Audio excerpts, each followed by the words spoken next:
मैं ज्योति पारिक और आपका हमारे महाविद्यालय श्रीमती मोहरी देवी तापड़िया कन्या महाविद्यालय के इस यूट्यूब चैनल पर एक बार फिर से स्वागत है। आज की वीडियो में हम अपने बीए सेकेंड ईयर के मानव भूगोल के अंतर्गत हम जनसंख्या के सिद्धांत के बारे में पढ़ेंगे। देखिए, अनेक विद्वानों ने अपने जनसंख्या के संबंध में सिद्धांत दिए हैं, जैसे मार्क्स ने भी अपने जनसंख्या के संबंध में सिद्धांत दिए हैं। इसके अलावा माल्थस ने। तो आज हम माल्थस का जो जनसंख्या का सिद्धांत है उसके बारे में हम बात पढ़ने जा रहे हैं। माल्थस का जनसंख्या सिद्धांत, जनसंख्या सिद्धांत।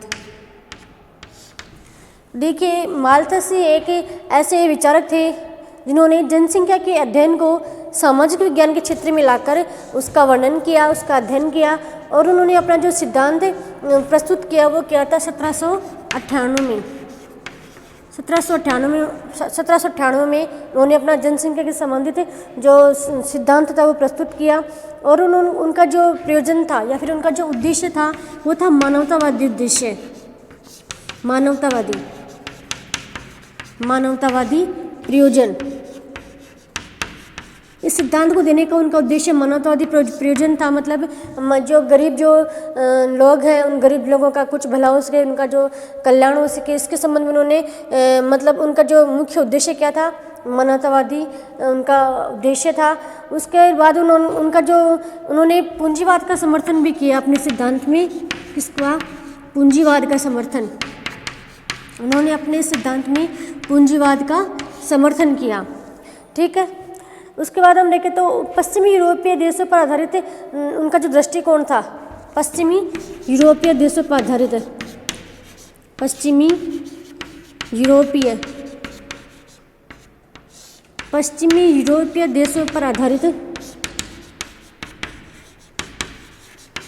आधारित दृष्टिकोण।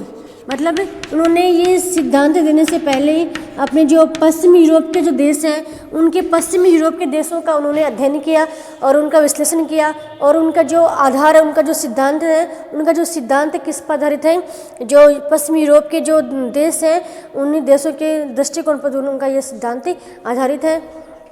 उसके बाद हम देखें तो उन्होंने नियतिवादी सिद्धांत का भी समर्थन किया। नियतिवादी सिद्धांत का, नियतिवादी का समर्थन उन्होंने अपने सिद्धांत में नियतिवादी सिद्धांत का समर्थन किया और उन्होंने बताया कि जनसंख्या विस्फोट से संकट की पूर्व घोषणा उन्होंने की। मतलब उन्होंने बताया कि अगर जनसंख्या वृद्धि दर नहीं रोकी गई तो जनसंख्या से अनेक प्रकार से समस्याएं उत्पन्न हो सकती हैं। ठीक है। और उन्होंने प्रकृति द्वारा जनसंख्या नियंत्रण की बातें की है। उन्होंने बताया कि अगर मानव के द्वारा स्वयं प्रयास जनसंख्या को रोकने के नहीं किए गए तो प्रकृति के द्वारा जनसंख्या के नियंत्रण के प्रयास किए जाएंगे और प्रकृति के द्वारा ही जनसंख्या का नियंत्रण किया जाएगा। उसके बाद हम देखें तो उनके जो सिद्धांत की जो पूर्व धारणाएँ हैं, उनके सिद्धांत की पूर्व जो धारणाएँ हैं वो देखते हैं। उनके जो सिद्धांत है वो दो बातों पर आधारित है। पूर्व धारणाएं, उन्होंने दो पूर्व धारणाएं बताई हैं अपने सिद्धांत में कि जनसंख्या जो वृद्धि है वो किन कारणों से होती है। तो पहला उन्होंने बताया खाद्य पदार्थों की आवश्यकता। पहले इनकी पूर्व धारणा थी खाद्य पदार्थों की आवश्यकता।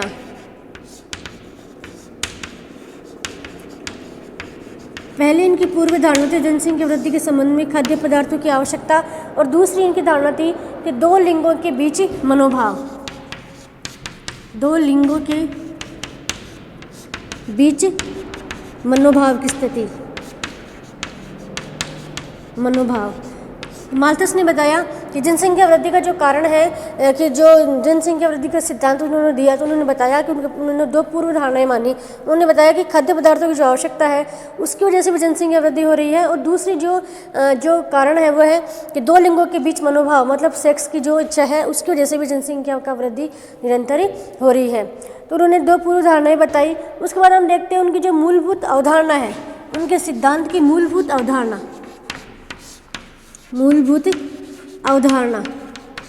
तो देखिए, हम देखते हैं कि उनके सिद्धांत की क्या क्या मूल अवधारणाएं हैं। तो सबसे पहली है कि जनसंख्या वृद्धि जीवन निर्वाह के साधनों की तुलना में अधिक तेजी से होती है। जनसंख्या की वृद्धि, जनसंख्या की वृद्धि जीवन निर्वाह के साधनों की तुलना में अधिक तेजी से माल्थस ने बताया कि जो जनसंख्या की जो वृद्धि है वो जीवन निर्वाह के जो साधन हैं, जीवन निर्वाह के साधन जैसे भोजन संग्रहण है इत्यादि, जो जीवन निर्वाह के जो साधन हैं उन जीवन निर्वाह के साधनों की तुलना में अधिक तेजी से हो रही है। मतलब जो जीवन निर्वाह के साधन है उनकी वृद्धि तो कम हो रही है और जो जनसंख्या जो वृद्धि है वो उससे भी अधिक तेज गति से हो रही है। उसके बाद उन्होंने बताया कि जनसंख्या जो वृद्धि है वो ज्यामितीय अनुपात से हो रही है। जनसंख्या वृद्धि ज्यामितीय अनुपात से,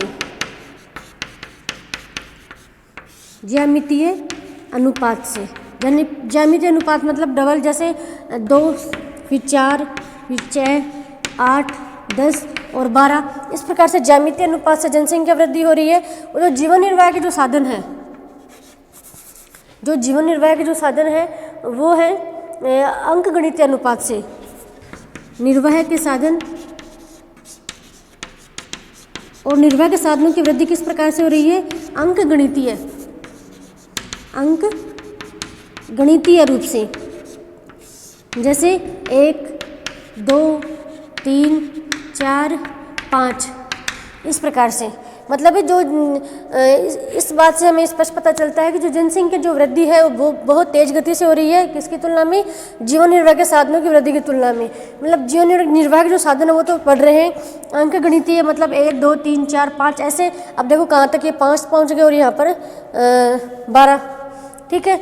और जनसंख्या वृद्धि जो वो हो रही है ज्यामितीय अनुपात में, ठीक है। तो जनसंख्या वृद्धि बहुत अधिक ज़्यादा मात्रा में बढ़ रही है और जो जीवन निर्वाह के जो साधन हैं वो कम मात्रा में बढ़ रहे हैं, ठीक है। सॉरी ऐसा नहीं, जैसे 2 1 फिर 2 फिर 4 फिर 8 और फिर 16 और फिर 32 ऐसे, इस प्रकार से ज्यामितीय अनुपात में डबल, मतलब 1 के बाद 2 2 के बाद 4 4 के बाद 8 8 के बाद 16, तो यह है ज्यामितीय अनुपात। और निर्वाह के साधन वो बढ़ रहे हैं अंकगणितीय अनुपात में, जैसे 1 2 3 4 5। अब देख लिए अनुपात आप देख सकते हैं, जैसे यहाँ पे 5 है और यहाँ पे 16 है, तो इतना अनुपात हो रहा है। तो उन्होंने बताया कि फिर ऐसे इस प्रकार से जनसंख्या वृद्धि बढ़ेगी तो 200 वर्षों में कितना अनुपात हो जाएगा? 25 वर्षों में जनसंख्या दुगनी हो जाएगी। इस तरीके से जब जनसंख्या वृद्धि होगी तो कितना हो जाएगा? 25 वर्षों में जनसंख्या दुगुनी हो जाएगी जीवन निर्वाह के साधनों से। अगर इस तरीके से जनसंख्या वृद्धि होगी तो 25 वर्षों में जनसंख्या दुगनी हो जाएगी। इस तरीके से जब जनसंख्या वृद्धि होगी तो निर्वाह के साधनों की जनसंख्या है वो इनसे दुगनी हो जाएगी, ठीक है। उसके बाद हम देखें तो इस प्रकार से अगर जनसंख्या वृद्धि हो रही है तो 200 वर्षों में अनुपात कितना हो जाएगा? 256 अनुपात 9, 256 अनुपात 9 हो जाएगा। कितने? 200 वर्षों में, ठीक है। तो देखिए अगर आप अनुमान लगा लीजिए अगर इस तरीके से जनसंख्या वृद्धि दर बढ़ रही है और निर्वाह के साधनों की दर इस तरीके से बढ़ रही है तो देख लिए कितना अनुपात हो जाएगा? 256 जनसंख्या और अनुपात केवल 9 जीवन निर्वाह के साधनों की वृद्धि इस प्रकार से होगी।